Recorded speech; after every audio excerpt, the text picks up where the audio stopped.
सूसा और एकवतना के महलों से भी भव्य बताता है। और एकवतना के जो महल हैं वो फारसी महल हैं, पारस के, यूनान के, सॉरी ईरान के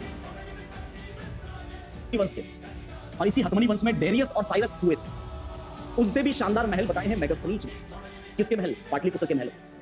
वह लिखता है कि ये महल 25 स्टेडियम में फैले हुए थे। यानी पाटलिपुत्र के महल को कितना बड़ा बताता है मेगास्थनीज?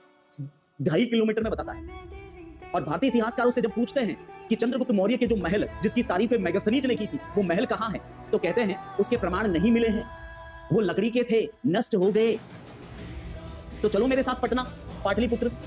पटना में एक जगह है कुम्भहार, वहां के प्रमाण मिल रहे हैं और कहते हैं प्रमाण नहीं। क्या गजब इतिहास लिखा गया हमारे लिए।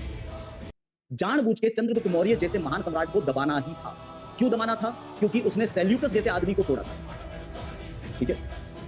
और उस जमाने में हिंदुस्तान में सेल्यूकस के ही वंशजों यानी ब्रिटिश साम्राज्य और उन्हीं से रिलेटेड का शासन था, तो वो अपने सम्राटों को हारा हुआ कैसे देख सकते थे? यही विलियम जोन्स, यही जेम्स प्रिंसेप, यही V.A. स्मिथ, यही कर्नल जेम्स टॉड, जिनके आप कोटेशन पढ़ते हो और कोटेशन बड़ा चढ़ा के पढ़े जाते हैं। खास तौर तो इतिहास का कबाड़ा इन्होंने ही किया। Asiatic Society of Bengal Kolkata की स्थापना इसलिए ही की गई थी कि भारतीय इतिहास को दबा दिया जाए, भारतीय संस्कृति को दबा दिया जाए और यूरोप के इतिहास को ऊपर लाया जाए। भारत में शिक्षा प्रणाली का जन्मदाता लॉर्ड मैकाले तो यहां तक कहता था कि लंदन के कैम्ब्रिज विश्वविद्यालय में पड़ी हुई एक अलमारी, लाइब्रेरी की एक अलमारी के अंदर पड़ी एक पुस्तक की जिल्द यानी कवर पेज के बराबर भारतीय इतिहास नहीं था। वो तो चाहता था कि भारतीय इतिहास को पढ़कर लोग सिर्फ क्लर्क तक बन सके, कभी अपने इतिहास पर, अपने अतीत पर गर्व न कर पाए। सोची समझी रणनीति का हिस्सा था ये। मैं पूछता हूं, कर्नल जेम्स टॉड कहता है कि हल्दीघाटी मेवाड़ की थर्मोपल्ली थी, चलो मान लेते हैं। दिवेर मेवाड़ का मैराथन था, चलो मान लेते हैं। तो सीधा सीधा भाई ये भी तो कह सकता था कि थर्मोपल्ली यूरोप की हल्दीघाटी थी। बात तो वही थी। मतलब अपनी थर्मोपल्ली को ऊपर रखना, हल्दीघाटी को नीचे, ताकि हम हल्दीघाटी के चक्कर में उनकी थर्मोपल्ली भी पड़े। समझ गए? सब समझ में आता, सब समझ में आता।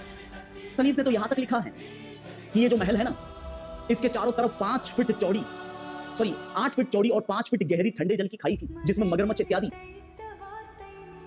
इतिहासकारों ने हास्यास्पद रूप से बताया कि लकड़ी के महल थे, नष्ट हो गए। अच्छा, इनके लकड़ी के महल थे, नष्ट हो गए। अच्छा, तो चंद्रगुप्त मौर्य लकड़ी के महल बनाते थे और चंद्रगुप्त मौर्य के बेटे बिंदुसार कुछ भी ना बनाते थे।